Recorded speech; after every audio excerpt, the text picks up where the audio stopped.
Seguimos agora para a última fronteira. Vamos às últimas novidades da investigação científica no campo da astronomia. Viva, Miguel, bem-vindo. Bom dia. Para já e logo para início de conversa, disciplina estelar. Esta hora da manhã é sempre uma conversa interessante.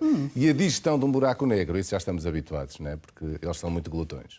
É verdade, já estamos habituados, mas este é um evento raro e extraordinário. Mas já lá vamos, deixamos a digestão para... Vamos à disciplina primeiro. Vamos à disciplina, porque vamos falar de um agente autorregulador das estrelas, que é uma coisa curiosa.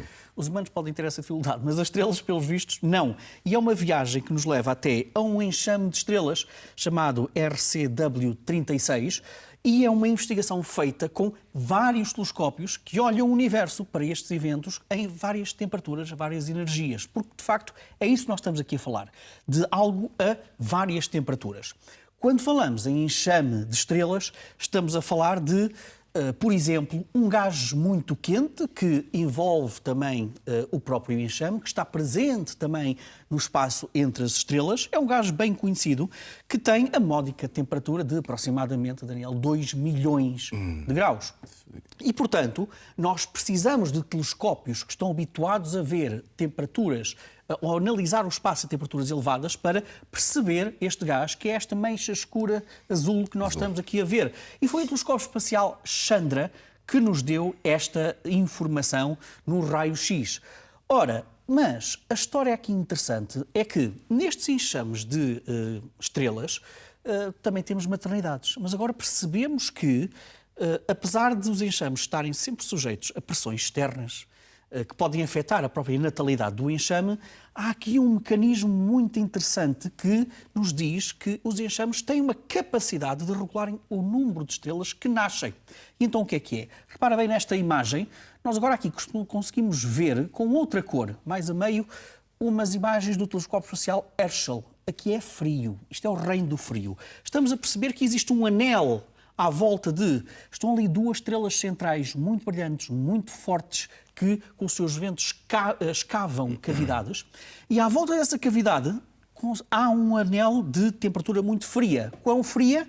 Estamos a falar de temperaturas da ordem entre os 248 e 215 graus negativos. Portanto, imagina a loucura térmica que se faz sentir nesta zona do espaço. 2 milhões e... E este anel expande-se à velocidade de 3.200 a 6.400 km por hora. Dizem os cientistas que algum deste gás frio, em redor daqueles anéis, daquelas cavidades que são feitas pelas estrelas gigantes, consegue, de alguma forma, evacuar o gás muito frio que dá origem às estrelas.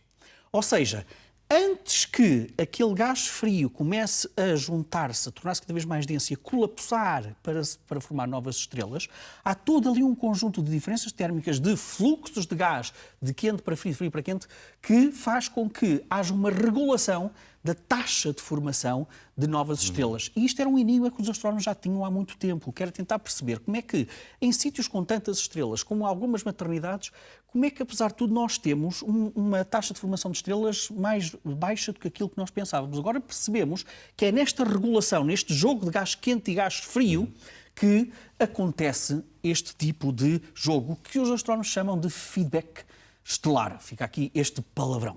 Depois já estamos a ver imagens da segunda história que temos para contar e o que seria da última fronteira se não tivéssemos histórias de buracos negros, não é? Claro. Este é um bocadinho especial. Foram observações feitas, entre outros, pelo Very Large Telescope, do ESO, no início deste ano, e que agora temos novos dados, e que nos mostram aquilo que é uma estrela autenticamente a tornar-se esparguete, Daniel. À medida que entra na zona do buraco rotativo, do disco rotativo de matéria, que é aquilo que esta animação nos mostra, aquece, torna-se muito mais brilhante. E esta espaguetização é no sentido de o buraco negro começa a esfiar autenticamente as camadas exteriores da estrela e depois as camadas cada vez mais internas. E nós sabemos que, quando isto acontece, há uma probabilidade de cerca de 1% de nós termos jatos bipolares que saem a velocidades doidas, precisamente daquele disco, fruto desta digestão. Porque é que este é um fenómeno um bocadinho diferente daquilo que nós estamos habituados? É que a orientação destes jatos estão mesmo na direção da Terra. E, portanto, nós conseguimos ver este evento no comprimento de onda do visível, com os nossos olhos, digamos assim. Quando geralmente nós encontramos este tipo de fenómenos, quando não estão direcionados para a Terra e noutros comprimentos de onda.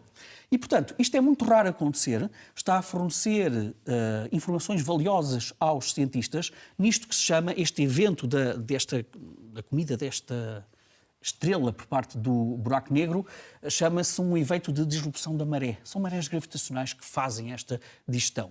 E, portanto, isto é um momento de jackpot para os astrónomos, porque agora, para além dos telescópios de raios-x, raios gama e outros, temos também os do visível, a olhar esta estrutura. Porquê é que isto é importante? Porque nós sabemos que são eventos extremamente energéticos, como estes que ocorrem nos buracos negros, que podem também afetar toda uma galáxia, toda a formação de novas estrelas numa galáxia. Ainda bem, então, que este está direcionado para a Terra, atenção, sem qualquer tipo de problemas para o nosso planeta, mas isto permite ver sob vários ângulos e sob diferentes energias. Muito bem. E por falar em ver, enfim, precisamos da luz um pouco para vermos tudo isto. Vamos agora a mais um estudo, não é? No espaço para benefício da Terra. E desta vez é luz. É luz redentora. Vai-se fazer luz LED. Não é? Luz LED. E é mesmo Explica-nos luz como é que isso redentora. está a ser usado. Então. É notável, num programa deste, nós temos luz redentora para apresentar. É verdade.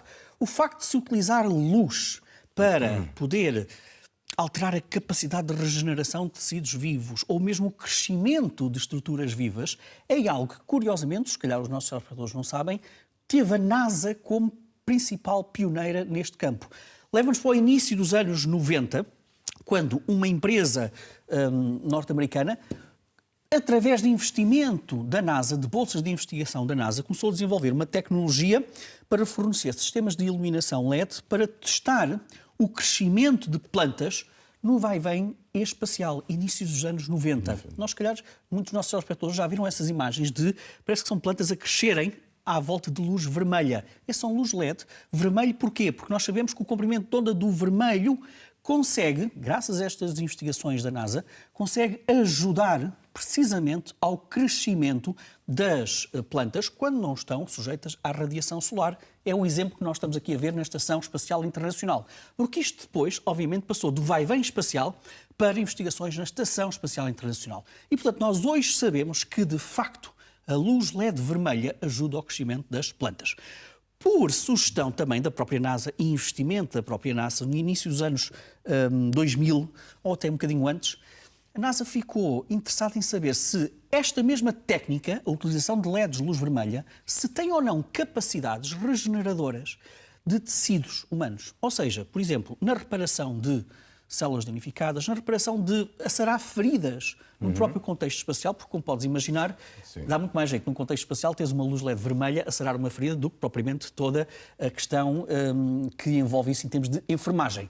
E então o que descobriram foi que, de facto, a terapia LED com estas luzes vermelhas são capazes não só de ajudar no crescimento de plantas, mas também a ajudar a regenerar tecidos vivos e também ativar medicamentos que são sensíveis à luz. Esta luz LED, esta tecnologia LED que teve a sua origem na NASA, já provou, Daniel, que conseguiu acelerar o tratamento na cura de tumores cerebrais. Foi uma aplicação feita, uma transferência de tecnologia chamada spin-off, que nasceu de uma tecnologia espacial, veio para a indústria médica e que hoje é utilizada para fazer a recuperação muito rápida, sem a utilização de quimioterapias ou radioterapias, em pessoas que sofreram com questões tumorais. Ora, a tecnologia evoluiu, foi possível construir unidades portáteis para que pudesse ser levada esta tecnologia para qualquer parte e termos aqui um método mais eficaz, não intrusivo, para a cura deste tipo de situações. E esta empresa depois criou o chamado Warp-10,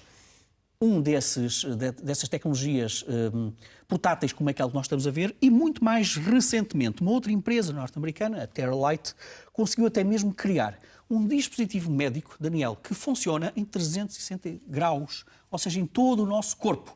Entra-se numa câmara, nós temos estas imagens, entra-se numa câmara, parece um solário, autenticamente, e aquela luz LED vermelha consegue, então, fazer maravilhas, digamos assim, no nosso próprio corpo humano. E, portanto, esta tecnologia que nós, para hoje, já nos parece ser muito corriqueira, é sempre interessante reparar como este tipo de tecnologias nasceu também, muitas delas nasceram em contexto espacial, por necessidade espacial, com investimento de agências espaciais. E, se me permites, é mesmo uma luz redentora. Muito bem.